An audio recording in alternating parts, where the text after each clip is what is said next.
Great, thank you. And my name is Greg Gamble. I'm the landscape architect, consulting with the city of Franklin on the design of this trail system. It's about a half-mile trail.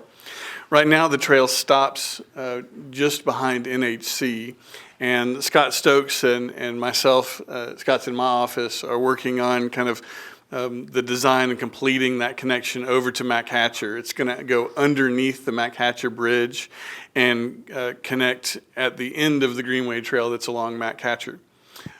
We have a PowerPoint presentation that Kevin is going to give that talks really regionally about what the city of Franklin is going to try and achieve.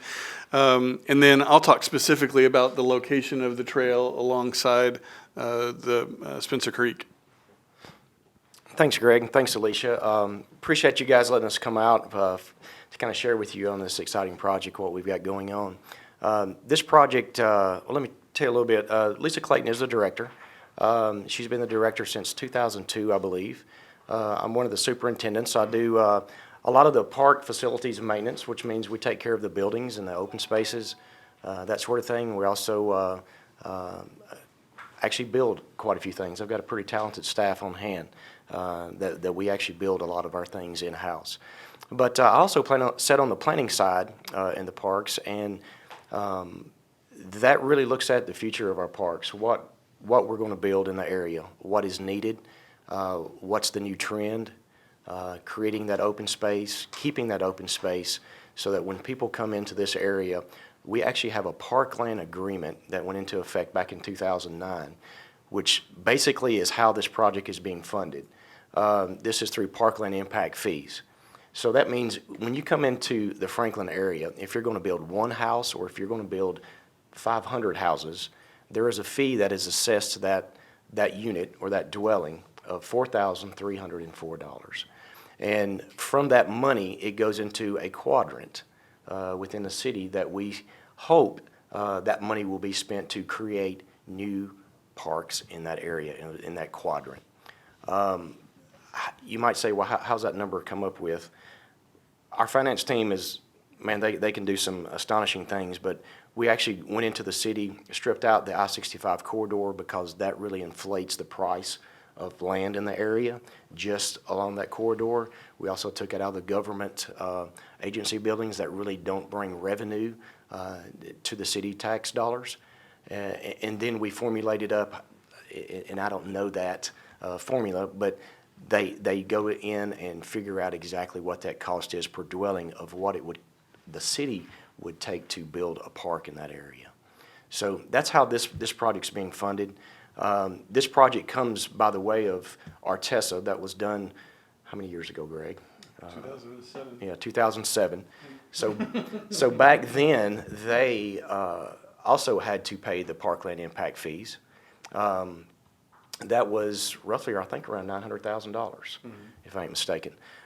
So that was probably the third or fourth payment in the parkland dedication impact fees that we received. So that money's been sitting there. We've been waiting for an opportunity to create the trail system. So I got a little PowerPoint here I'd like to show you guys. And where we're talking about, so you see the green part up in the top, that's Aspen Grove Park. You've got Roper's Knob, which is just on the other side of Mac Hatcher, which is, let's see if my mouse doesn't work. But you see Roper's Knob, and then you see Harlinsdale, okay? So where we're going to create this trail system, currently what is in green is already established in the city. So this runs from the edge of Aspen Grove. If you're in Aspen Grove Park and you park at our restroom facility, you can go across the road, and we have a trail system that actually dead ends, like Greg said, at the back of the NHC place, which is where it's currently shown. It's roughly a half a mile. The way I've measured it out here, it come up at 0.49 miles. But that is an asphalt path. I think it's 10 foot wide that runs and just currently stops right there behind the NHC place. So what we're proposing, and Greg is contracted by the city to design and to bring us deliverables so that we can get ready to more or less bid this job out. But we're going to be installing another half a mile from the edge of where the trail ends today running through roughly about 3 or 4 properties there. You've got Middle Tennessee Electric, you've got 2 more private property owners there. Then you run into the golf course, the backside of the golf course that backs up to the MyCatcher area. And then we're going to go underneath the bridge there, MyCatcher Bridge, and connect to what is the inside or the multi-use trail on MyCatcher. When MyCatcher gets completed throughout the city, that'll be a 13-mile loop on the inside of MyCatcher. So you could do a half marathon.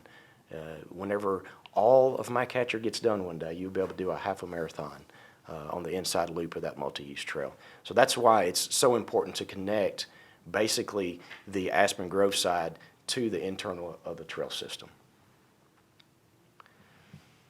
So here's an overview. I kind of done an aerial for you so that you kind of see where all the businesses are located. Greg is working with those folks who we have not obtained easements from yet. So we will have to buy, as the city, easements throughout, let's see, Greg, what is that? 1, 2, 3, 4 different properties. We'll have to obtain easements. And basically, it's this property, this property, this property, this property, and this is all part of the golf course.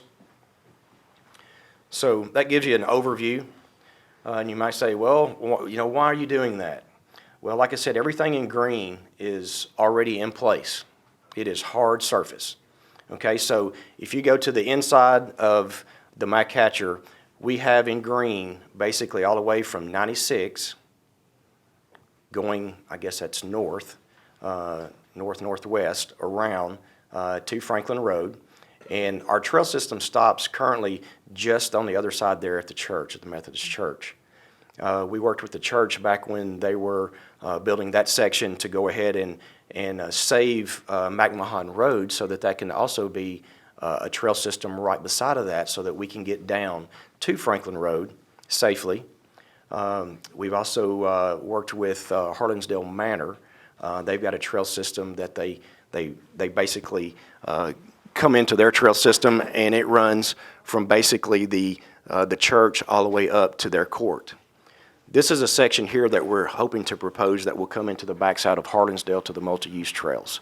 That's roughly about a quarter of a mile. I think that can be done in the next couple of years or so, if not sooner. And then, of course, the red section that you see that extends from MyCatcher will be done with the new extension of MyCatcher that will be completed in the next 2 years or so. So that kind of is, a 30,000-foot view of how everything connects up, why it connects up, why we're pushing for this extension, and why it's needed to connect basically the downtown Franklin area. And we really consider that as the inside of MyCatcher. That is the downtown Franklin area to the Aspen Grove section. As Kevin mentioned, we're in the process right now of design. We're going to be talking with the property owners about establishing the easements for the pedestrian access. We hope to have that completed by June or July.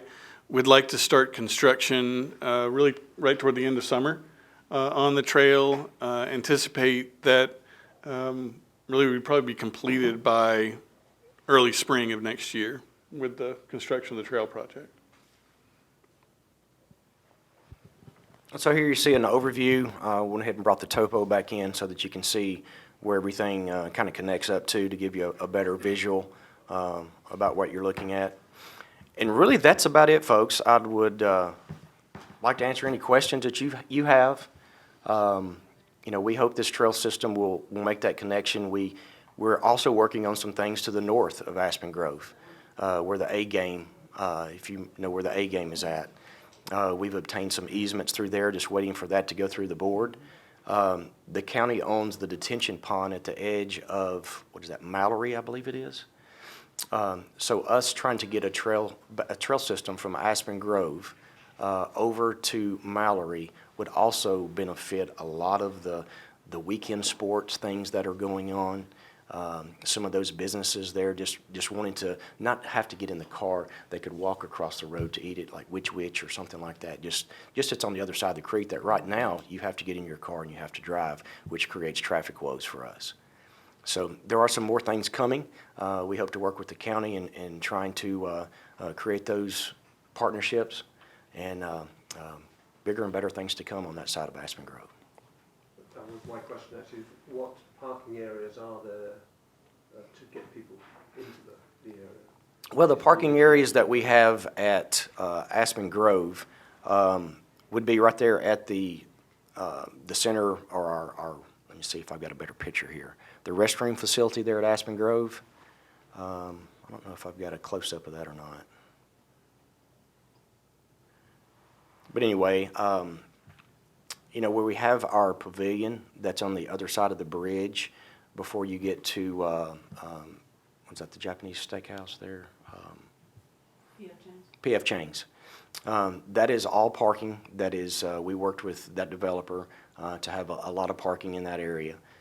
As far as close parking to, I guess, the new trail system, you know, there's not parking per se for that. It's for the residents of you know, the neighboring neighborhoods to make their way that way, to get onto it. Otherwise, if you're coming from out of town and you just want to walk, you have to go to Aspen Grove or one of the public parking areas there that we have in the Aspen Grove area. Any thoughts about improving the pedestrian crossing over at Aspen Grove Park? I've seen people getting almost nailed. Yeah. A lot of There, times. there has been talks about that. It's probably time to put a blinking one up. We'll work with the engineering department on that. I think we've already had discussions, so it's coming. It's just a matter of time. The NHC place, there's some development coming in there. We will make a connection from the NHC place down to the trail system also. And that's currently right in this area right here. So this will be commercial up front, probably a hotel, something of that nature, business, and then the residential will come in the back side of this. I'm not sure if it will be assisted living or not, or if it's just condos or townhomes, but that is coming. We will make them make that connection to there. So that will also be some other parking that you could park there and up front if they allow that. It's private parking. But that is something that is coming. They've submitted plans to the city. I don't know where they're at in their process, but I do know they have been submitted plans to the city for that. And they have contacted the association. Yes, yes. Did that answer your question? Yeah, very nice. We're all thinking we have no excuses now. I know. I haven't been out there, and I should be. This is a great trail. Greg and I have walked it, Scott. I've been on this since probably 2007, and really just having the funds. We wanted Artesa to go ahead and put that in whenever that plan come together, and the board didn't approve it that way. They just said we would like to just take the money. So we took the money, and now we're just now being able to push that into a CIP project when time is right to go ahead and create this trail. We have a sewer line that kind of runs around this area, so we already have a few easements. It's just about getting the all-access easement so that the public can go across it at any time of the day, you know, for their exercise enjoyment. You don't really know you're in Aspen Grove once you get down there to the bottom. But it will be a very expensive trail to create, probably upwards of about $1 million, because we'll have to do some concrete, maybe some boardwalk, that sort of thing, trying to not encroach on the stream side buffer. And you have to meet ADA, correct? Yes, ma'am. Well, we don't have to, We- but we want to. Yeah, we don't have to, but we want to. We've got certain percentages that you can get around. The trail system that runs on the inside of my catcher, that's, the state done that back, 4 or 5 years ago, and since then they've done changes. They would not allow that to be in place now because it's such a long, straight shot. You know, there has to be levels ever so often. But we can put signs up saying, you know, past this point or areas 5 degrees or slope or better. But we have other areas that you can enter into the trail system without going down the steepest part of it. Yeah, we have every reason to believe that this half-mile section that we're designing is going to meet the handicap accessibility requirements. But as Kevin mentioned, previous things that were built don't quite meet the handicap accessibility. Yeah, and your budget, I had one community that did a trail, the engineering work was $65,000, and I think the trail cost was $350, and they had to buy a $100,000 bridge, so your estimate is what I understand is pretty right on. It's expensive. It's expensive. Back in 2007, I think they could have done it for about 900,000. Probably, yeah. But this day and time, it's inflated just a tad. Is it blacktop? Is that what's planned? We're not sure right now. We're really thinking that concrete and pumping concrete is going to be less invasive to the existing trees that are around there. Bringing those big asphalt machines in may create more of a conflict during construction than if we were to be able to kind of just pump the concrete in across the land or down the slopes. So we're looking at those different options. We want to be as sensitive to that existing area and terrain as we possibly can be, and so we've got some decisions to make as it relates to finished material. Is the green part, what's that made of? The green part is asphalt. Yeah, because I'm a runner and I do not like to run on concrete. Okay. It's, No, it's good to know. Yeah, and this would be kind of a multi-use path, but right. we also have to design, a lot of this is going to be in the floodplain area, so we have to design it in consideration of the city of Franklin's long-term maintenance. And so if we constantly have problems with asphalt cracking or separating due to freeze thaw or its proximity to groundwater, concrete might be the better solution long-term for the city, so. Yeah, I'd say that the healthcare of the knees and the ankles is the problem. Which So- is guaranteed, so I'd rather run on the road than on the concrete side. Duly noted. We'll make sure that that's taken into I mean, consideration. obviously you have to do concrete Sure. in places, I know, but I'm very, very picky about that. I run out of Concord Road quite a lot. Okay. Crockett Park. Yeah, sure, Crockett. During the 2010 flood, we had several portions of what you see in the green area there wash away, and it was due to the asphalt. I think if we'd had concrete down, we wouldn't have had those costs. But some portions of where you see the green now, you're 5 foot from the water. So that being a soft asphalt material, it tends to get up under it and wash it away. Where the concrete, we could stabilize that just a little bit better. It will wash concrete away, but it takes a little bit more force and energy to move the concrete other than the asphalt. One big piece, and, yeah. So you might see a mixture, throughout. So we're going to look, and like Greg said, we're worried about the environment. We're going to be as least invasive as possible, in the area. Try to get in with a small footprint and try to get out with a small footprint if we can. Yeah, sure. Any other questions? Thank y'all so much for your time today. Really appreciate it. Yeah. Yeah, great. Appreciate you coming. Thank you.